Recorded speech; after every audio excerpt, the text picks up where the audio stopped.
This operation uncovered a massive bribery and corruption scandal involving billions and top politicians in Brazil. The whole scandal started with a car wash. In late 2014, a small car wash company in Brazil called Wash Me Auto Air was caught laundering money for a local drug cartel. The cartel was using the car wash to launder the proceeds from their drug sales.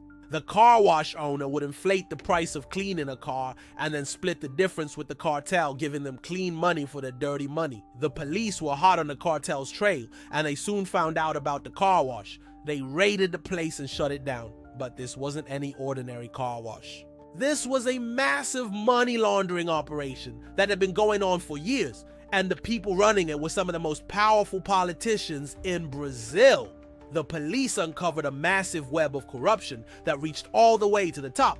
Politicians from every major party had been involved in the scandal, including the president of Brazil, Dilma Rousseff. She had taken bribes from the cartel in exchange for government contracts. The vice president, Michel Temer, had also taken bribes from the cartel. In fact, he was so corrupt that he even had a secret offshore bank account in the Cayman Islands. The police arrested dozens of politicians and business people, but it soon became clear that there were too many people involved. It was impossible to prosecute everyone, so the police did something drastic. They leaked the names of everyone involved in the scandal to the media. Overnight, the country was in shock. The president, the vice president, the speaker of the house, they were all involved in the biggest corruption scandal in Brazilian history. The public demanded that they all be arrested, but the politicians fought back. They tried to pass a law that would make it illegal to leak state secrets. They also tried to bribe the judge who was overseeing the case, but it was too late.